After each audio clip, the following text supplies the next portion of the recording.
Semua ibadah itu untuk akhirat. Ya, makanya saya nggak kurang sependapat kalau ada orang yang sedekah untuk dunia terus, tidak boleh lah.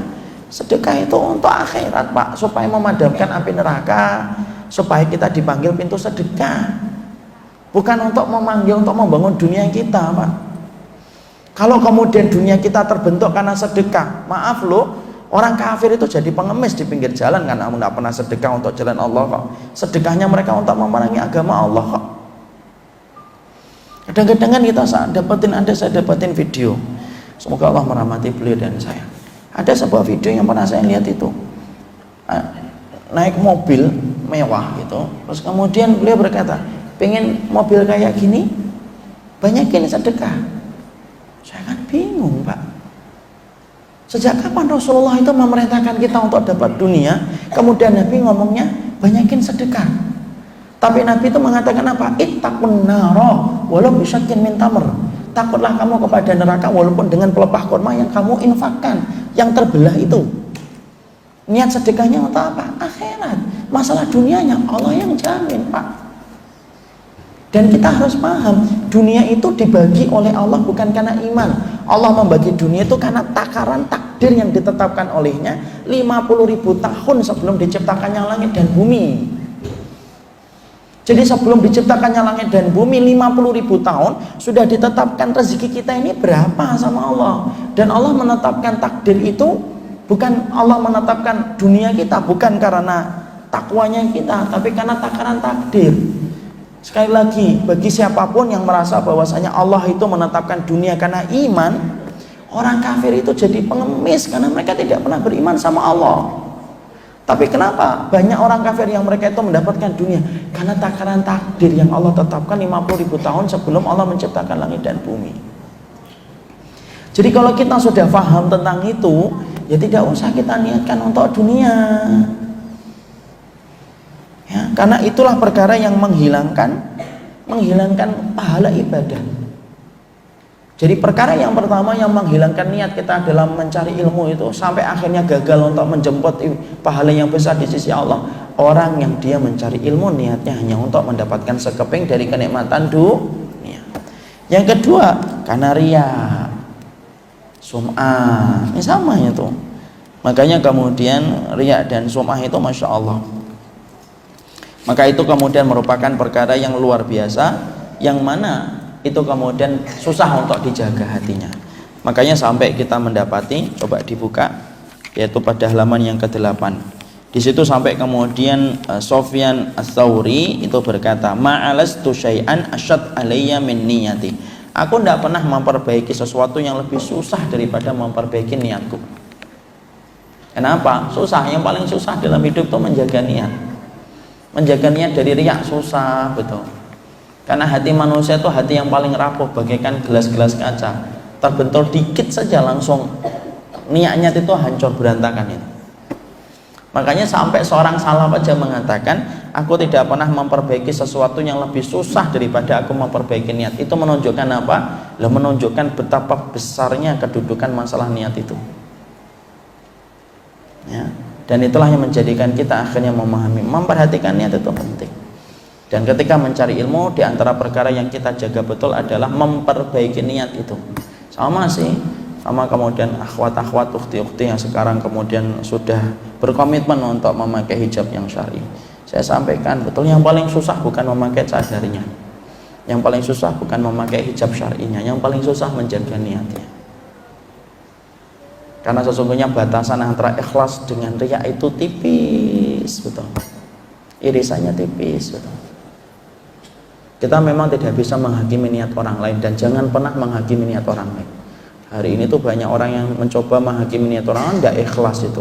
Kok antum tahu? Nabi aja tidak tahu niat seseorang kok, apalagi manusia biasa. Tapi bukan berarti kemudian kita tidak memperhatikan. Sesungguhnya menjaga niat itu susah. Makanya kalau antum ukhti-ukhti ini kalau sudah kemudian mengikuti sampai kemudian sampai berkomitmen untuk berniqab, saya sampaikan betul, yang paling susah bukan niqabnya, yang paling susah bukan cadarnya, yang paling susah itu apa? Menjaga niatnya. Dan fungsi dari niqab itu adalah untuk menjaga dari fitnah. Makanya inilah yang menjadikan kita memahami betul, tidak ada perkara yang paling susah yang kita jaga di dalam kita menghambakan diri kepada Allah, kecuali yang paling susah itu adalah menjaga niat. Ya, makanya kemudian menjaga niat dari riya, dari sum'ah itu merupakan perkara yang senantiasa kita harus menjaganya. Makanya riya dan sum'ah itu perkara yang betul-betul menempel dalam kehidupan ibadah. Sampai-sampai berapa banyak orang yang mereka itu tercampur niatnya dengan niat yang salah, itu pun mereka tidak tahu bahwasanya apa yang mereka lakukan itu adalah salah, karena saking batasan riya dengan ikhlas itu tipis betul. Makanya sampai Nabi saja mengabarkan sesungguhnya riya itu sebagaimana semut hitam di atas batu yang hitam di tengah kegelapan malam. Coba Pak, semut hitam di atas batu hitam di tengah kegelapan malam. Kalau kita nggak digigit itu nggak ngerasa kita. Sampai selembut itu yang masalah riya itu. Ustadz itu yang paling susah bukan menghafalkan hadisnya. Banyak ustadz yang memang diberikan oleh Allah anugerah hafalan yang bagus. Tapi yang paling susah bukan menghafalkan riwayat, yang paling susah menjaga niatnya. Karena sesungguhnya itulah perkara yang besar dan perkara yang paling susah. Makanya mencari ilmu itu hati-hati juga menjaga niat. Riya dan sum'ah itu menempel betul. Saya sudah sering sampaikan. Salah satu contoh yang paling gampang yang sering saya sampaikan, menjaga niat itu susah itu kayak kita puasa sunnah itu. Kalau kita puasa sunnah itu, malam itu kadang-kadang ikhlas, pengen puasa Senin Kamis. Pagi masih ikhlas, duha masih ikhlas, siang teman-temannya pada minum, teman-temannya pada makan. Dia bukan untuk pengen minum dan pengen makan, enggak. Cuma pengen ditanya aja, loh, akhi kok nggak makan? Shaim, puasa. Kalau ditanya seneng, kalau nggak ditanya sedih dia. Ya Allah, kok nggak ada yang nanya saya kenapa nggak makan ya? Kan nggak tahu kalau saya nggak ditanya, kan nggak tahu kalau saya puasa. Bukan berarti nanti setelah ini kemudian bapak ibu kemudian ngomong bohong puasa ya, enggak, bukan, tetap ngomong jujur. Tapi contoh itu menggambarkan susahnya jaga niat itu sampai sedikit itu, sampai kita nggak ditanya sedih, kalau ditanya seneng. Kok nggak makan? Iya, saya lagi puasa, masya Allah. Udah gitu kadang-kadang ditambahin lagi dengan pujian, masya Allah ya. Oh, terik-terik kayak gini puasa, masya Allah, antum sudah luar biasa hari ini. Iya, alhamdulillah semuanya karena Allah. Menjaga niat itu jangan sampai kemudian nanti kita menghakimi orang loh, ada yang ngomong kayak gitu, oh, riya ini enggak boleh kita kemudian ngomentarin hatinya orang itu. Orang sekarang itu taklim baru sebentar ngomentarin hatinya orang ini enggak ikhlas nih, ustadz ini enggak ikhlas nih, kok ngerti aja.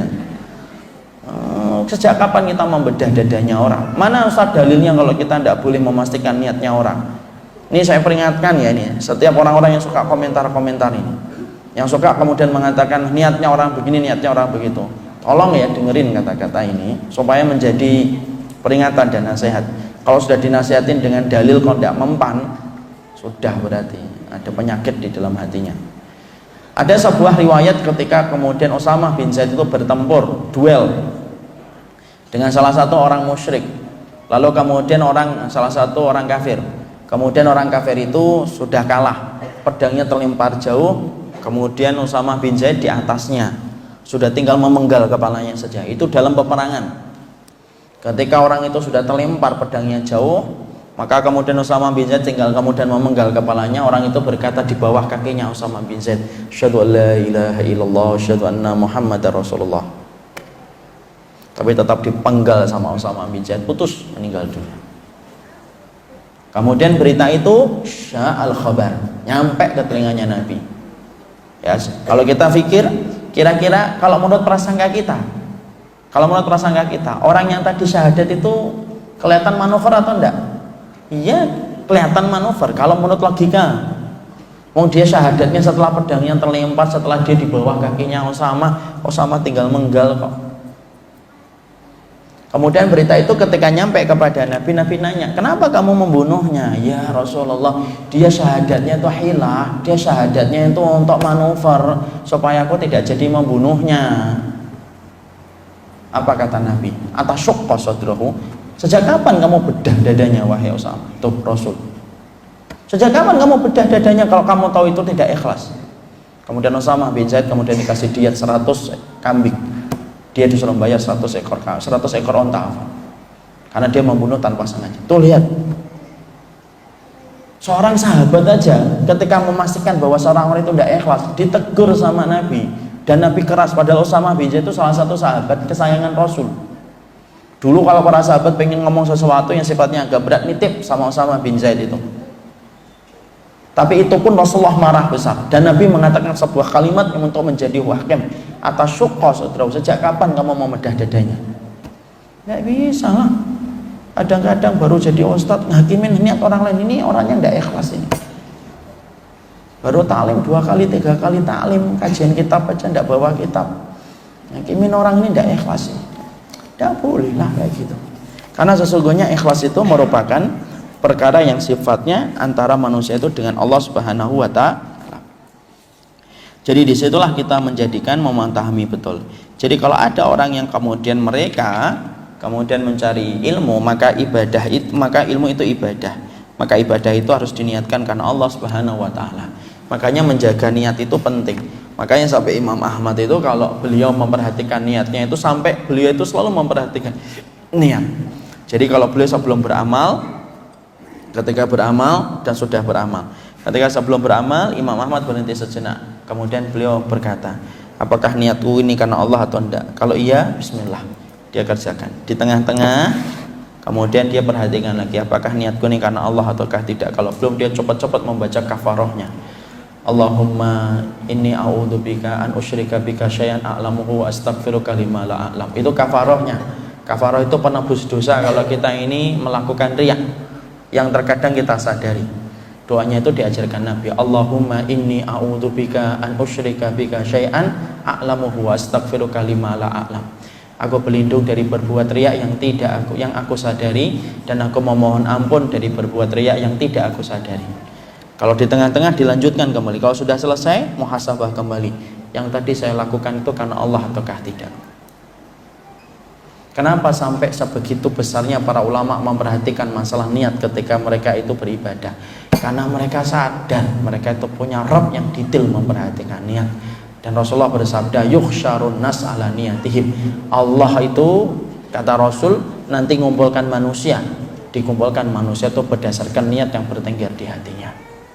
Jadi itulah yang menjadikan kita memahami sesungguhnya ilmu itu ibadah. Berarti ibadah itu punya syarat. Syarat yang pertama, ibadah itu harus diniatkan semata-mata karena Allah, bukan karena urusan dunia, bukan karena materi, bukan karena ingin mendapatkan sekeping kenikmatan dunia, dan bukan pula karena mendapatkan riya dan sum'ah.